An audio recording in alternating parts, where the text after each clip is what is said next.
पूज्य गुरुदेव के आशीर्वाद से एक महत्वपूर्ण घोषणा होने जा रही है, जिसकी कई लोग राह देख रहे थे कब गुरुदेव का आशीर्वाद मिले। ऐसे हजारों लाखों लोग जो 12 वर्षीय स्वाध्याय पाठ्यक्रम से जुड़े हैं, वह ये जानकारी चाह रहे थे कि महाराज जी का कब आशीर्वाद मिलता है और हमारी परीक्षा की तिथि घोषित होती है। आज पूज्य निर्यापक श्रवण मुनि पुंगव सुधा सागर जी महाराज जी का आशीर्वाद मिला और उसकी तिथि रखी गई है 16 अप्रैल। और जो लोग किसी कारणवश 16 अप्रैल को 12 वर्षीय पाठ्यक्रम का पेपर नहीं दे पाएंगे, उनको लिए 23 अप्रैल। तो 16 अप्रैल और 23 अप्रैल 2 तिथि यहां पर घोषित हैं। और आपके जो रोल नंबर हैं वह भी 20 मार्च के बाद जो व्हाट्सएप ग्रुप है 12 वर्षीय पाठ्यक्रम के, उसमें डाल दिए जाएंगे। तो अब 1.5 माह का समय हमारे पास बचा है। इस बार महाराज श्री प्रथम वर्ष में ही बहुत सारे नए लोगों ने भाग लिया था और अंतिम 5वें वर्ष के भी बहुत सारे स्टूडेंट हैं।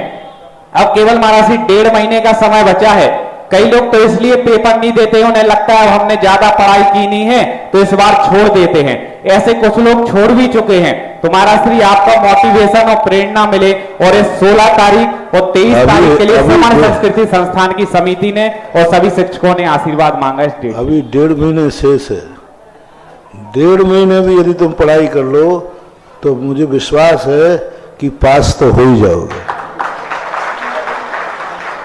और नहीं पढ़ पाए हो तो पेपर तो दो, कम से कम पेपर के बहाने कुछ तो पढ़ाई करोगे, कुछ तो नंबर आएंगे।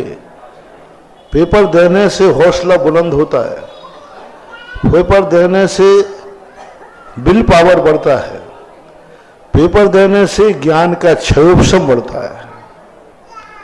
क्योंकि कम से कम तुमने देने का भाव तो किया, प्रश्न के समाधान करने के लिए तैयारी तो की। भली नहीं दे पाए तो कोई बात नहीं, लेकिन प्रश्न का जवाब देने की आपने साहस किया। परीक्षा देने के भाव से ज्ञान का क्षयोपशम बढ़ जाता है और विल पावर बढ़ता है बहुत ज़्यादा। क्योंकि परीक्षा के पहले, पेपर बंटने के पहले धुक धुक करता है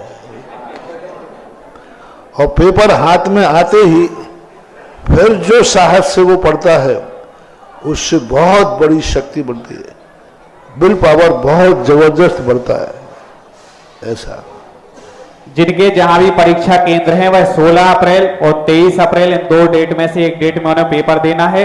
उनके रोल नंबर 20 मार्च के बाद आप अपने ग्रुप में आ जाएंगे। स्थानीय संयोजक से पूछ सकते हैं।